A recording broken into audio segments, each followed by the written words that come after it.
What's up, guys? Welcome back to the Team Solemn Circus live duel. Today, on the left side, we have Goblin Bikers going up on the right side against Dinomorphia.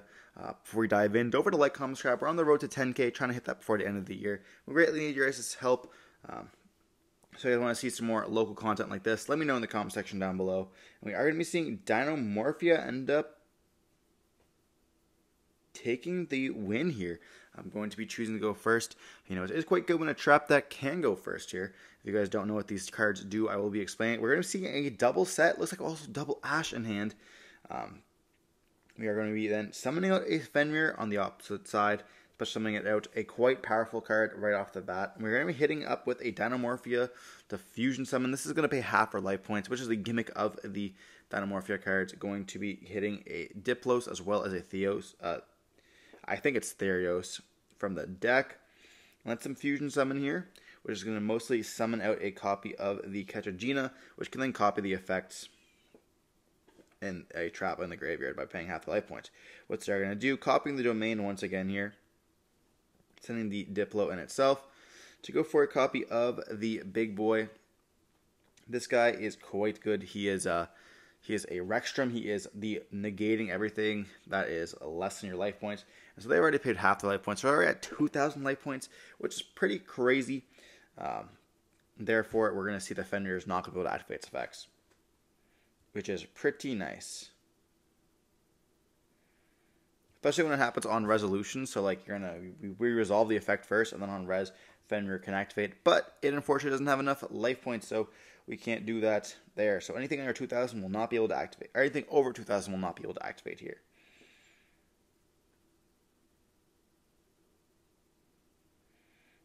I'll take a second to read the card. It is a quite weird gimmick, but I do like it. It's like it just shows you how there's so many like cards that can just like so many deck ideas that they can just make and just create. And like, yeah, this deck may not be the best trap deck at the format. You know, Lab's being pretty good, but if you're able to go first and stick up like one of these cards, you know, Flamebridge can't activate. Any of those cards can't activate in the graveyard. Like there's lots of good, just powerful cards that just cannot even be used. But we're going to see them activate a Grand Entrance here. And we're going to take a second to read the card. I'm not too familiar with the Goblin cards myself either. They have just came out. That is going to resolve. They are going to be going for a Doug here. And you know, they detach one to also summon it out. We don't have an XYZ material on the field, so we can't even detach.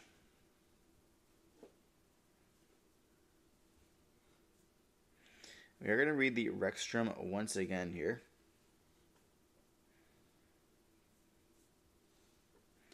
You know, being able to turn the attacks into your life points is very bizarre.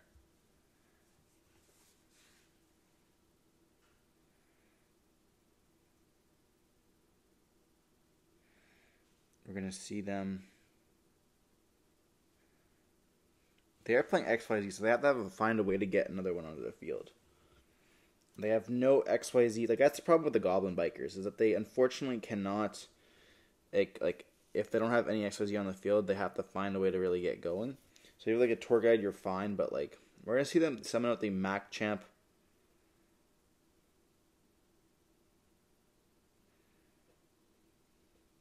We do have the trap, the full armor trap in the hand as well. And then we're going to activate a Goblin or the Goblin, whatever the other card is. I do have those cards on hand here. The Grand Bash. They gain 300 attack here, which is pretty nice. And then we can activate the effect here. I think that is of the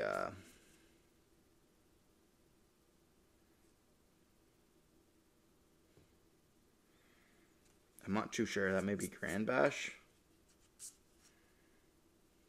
Yeah, you can normal summon one more. Okay, so they're going to normal summon out to the copy of the Mean Merciless, which could let us summon out another one in our hand if we had it. But we're going to be hitting Fencing Flame Ferret here, which is going to make it so that they have to have less than their opponent's attack. So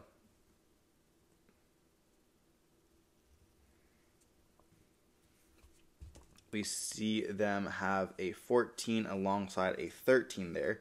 So they're going to be forced to keep the copy of the Fenrir. Getting rid of those level 3s is quite problematic for us, but I'm just going to pass turn on this because I can't beat over the copy of Rexstrom, unfortunately. We just set additional card and pass.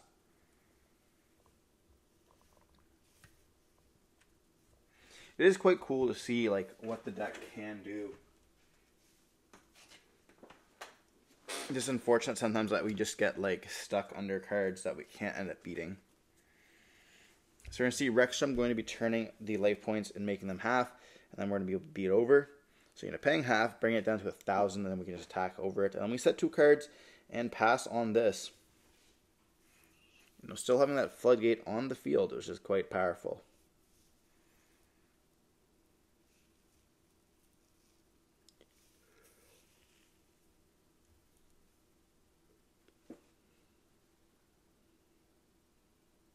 Wrexham is pretty oppressive, to be honest.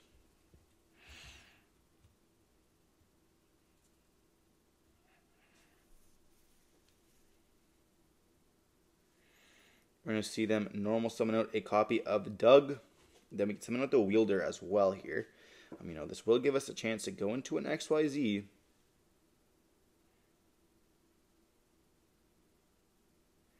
Maybe we'll see like a Fortune Tune or something like that, being able to beat over and then crash.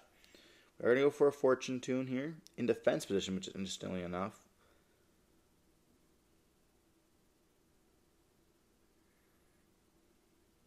And then we do see a Judgment on the summon here. Wow. And then just going to scoop it up there. Realizing I do not have enough.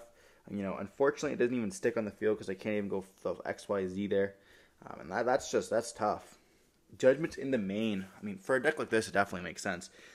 But like, just crazy to see the like the sheer power of these cards. What's really cool about the Goblin Riders as well, like I know it's just like lore related, but like we're finally back to like branding.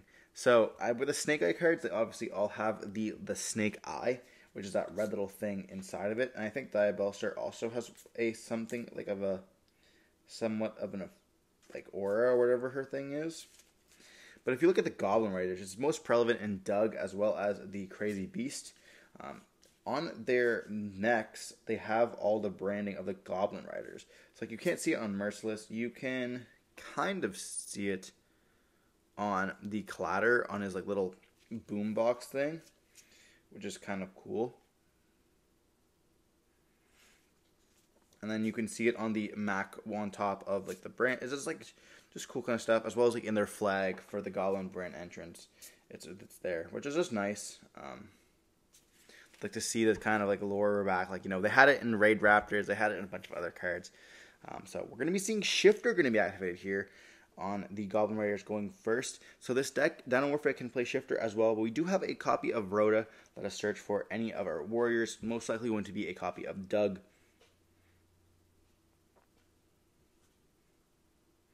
I'm going to be able to add a spell and trap to the hand is quite nice when it's normal special summon. But first we have to get an XYZ on the field. We do normal summon the Doug, which is going to be able to activate the effect, getting the copy of the Grand Bash here, getting us that additional normal summon. We then get to summon also the copy of Wielder, and then that lets go for a copy of the Bagonga or whatever it's called. I don't even know. Big Gabonga. If it's XYZ, you can add 1 Goblin monster from your deck to your hand. If a material is attached from a monster on the field except during the damage step, you can target 1 face-up monster except this card. Attach it to this card as material during the end phase. You can attach 1 Goblin X monster from your deck to this card as material. Pretty nice, if you ask me.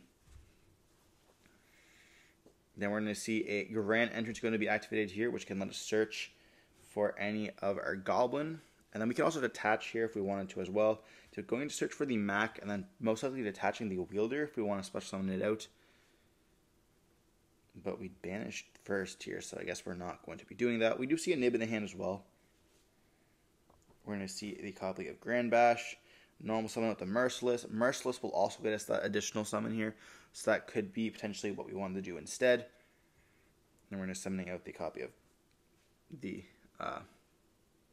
Grand Mac here, and then Grand Mac does not let us special summon out another one, right?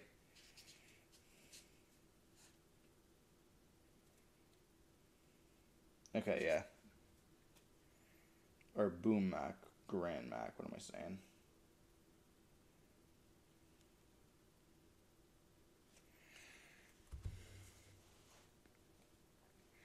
They're going to be changing the levels to make them level 6 here, and then I'm going to overlay for a copy of Evil Sword Lars.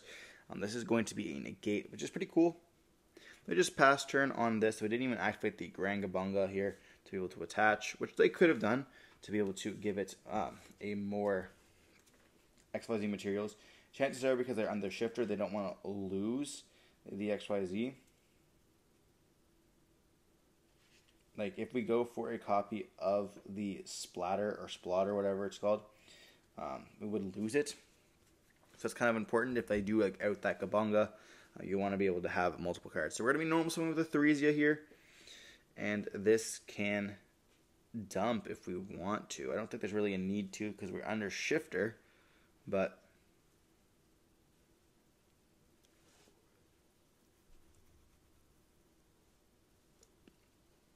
oh, it just sets one? Okay, that's pretty nice. Being able to set a Frenzy is quite nice there on normal summon.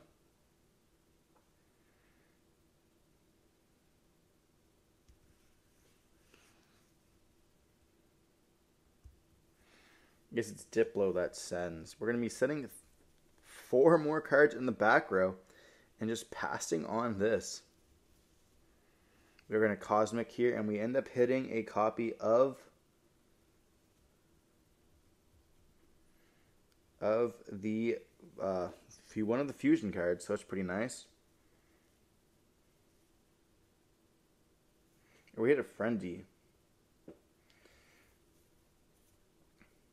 They hit the one that was already preset. I guess that makes sense. You know, you want to hit a guaranteed card, you know, stopping any kind of those stuff.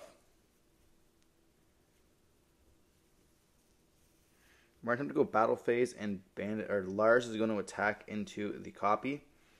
And then we are going to attack with the big Gabunga as well here. So trying to just maybe deal some life points. But you have to be careful when you are playing against like a deck like this. Like, do you really want to make their life points lower? I guess, you know, if you do that without having a push, you can then let them so that they can essentially have like a few cards left. So like if you bring them down, like we currently brought them down to a significant amount. We're down to 6,000 and maybe even less. I don't really know the attack of Lars off the bat. I'll calculate that when we read the thing there, but you know, being at under 6,000 there means when they have life points, they're going to be at 3,015. And like, you know, we can sometimes just be able to like sneak by. We just see an additional set and pass here.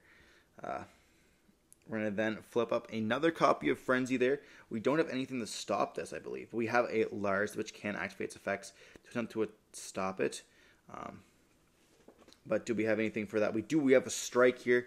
So you paid out for life points, bringing us down to 3,000. And then we're paying half once again, bringing us to 15. Or I guess we're paying 15 off the Solemn Strike here. Summoning up the Ketchagina once again. And we do have the Stealthy or whatever it's called in the graveyard there. But it's going to activate its effects.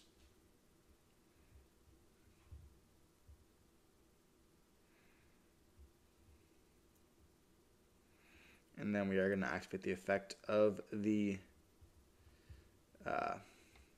Intact here to negate and destroy the Gabunga. Because XYZ Mutual were attached, so they're trying to suck the copy of Ketchagina away. But it does get hit with 8 negates by paying half. And then we are going to pay half again. So bringing us down to another 750, then 750. So 350 here, being very low on life points. We are going to be summoning out a copy of the Rexstrom here once again. And now we have to essentially just chip over a little bit of life points here. Can we do it is the question. Now we have unfortunately burned out a lot of our gas resources with those level 3s. But we do have the Clatter as well as the